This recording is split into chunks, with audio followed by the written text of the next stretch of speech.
Hi, everybody. Well, Bar Harbor, a federal judge, came down with a ruling in favor of the town of Bar Harbor, saying that they can dramatically limit the number of cruise ships. And I think it kind of sets a dangerous precedent.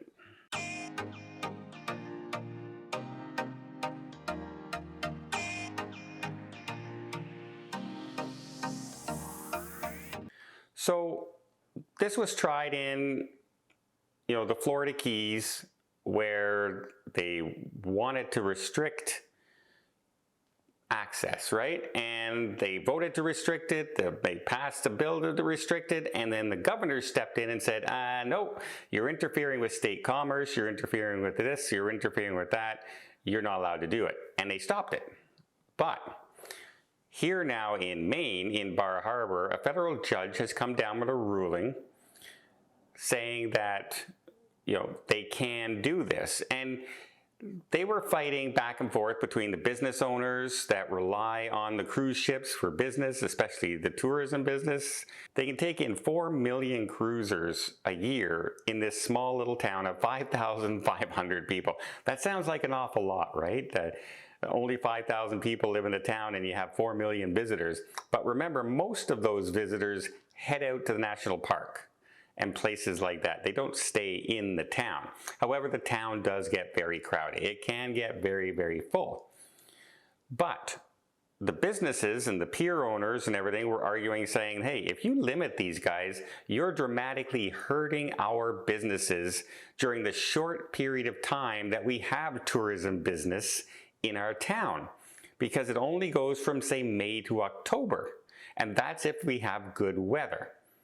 Otherwise, it can be even shorter period of time. So they were arguing that not only that, you're limiting, by law, you're limiting seafarers, you're limiting people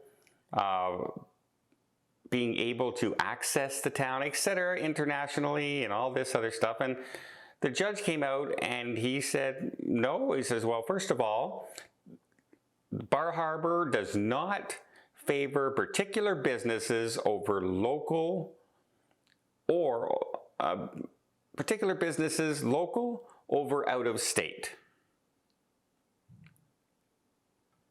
Well, unless you count the cruise ships as being a business from out of state, then yes, it does favor other businesses, right? The hotels that are there who would be in direct competition as tourists, I guess, over out of state, or limit visitors by their origin, unless you count the sea as an origin, right?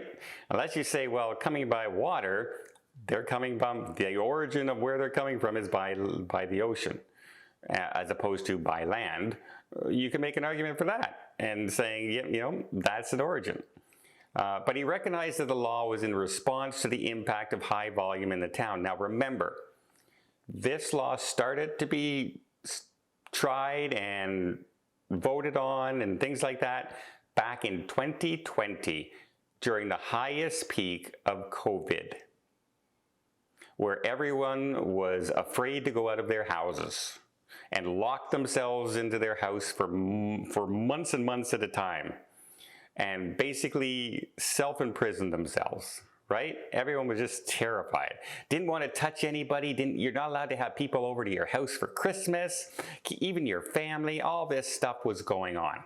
And that's when they started pushing this bill. Now, originally, they wanted to have it between about 3,500 passengers and 7,000 passengers, but that's when the foothold took hold from the townspeople, and the people who were really adamant started to spread this out, and during a vote it actually got down to 1,000. Even the town council didn't want it limited to 1,000 people.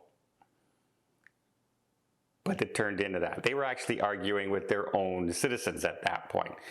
Be careful what you ask for, because you might get it and it might be worse than what you thought, right? Council members of Bar Harbor. Learn from that, maybe, if you will. But then the judge also goes on and says that the ruling notes Bar Harbor is still open to visitors from out of state or internationally, and it does not restrict access for seafarers or passengers to the port.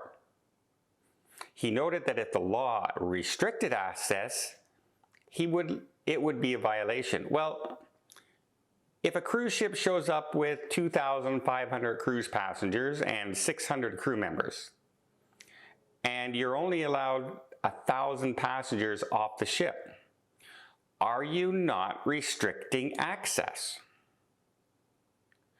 What are you supposed to do now if you're a cruise line? Do you hold a raffle to see who's allowed to get off the cruise ship?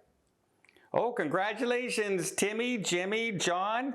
You can come, but your two kids, Eliza and Newman, they can't go because they didn't win the draw. Sorry about that. You'll have to stay on the ship.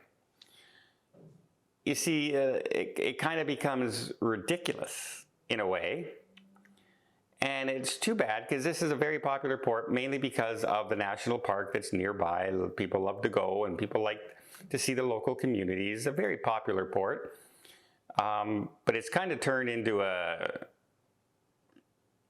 place that people are uncomfortable going to now anyway.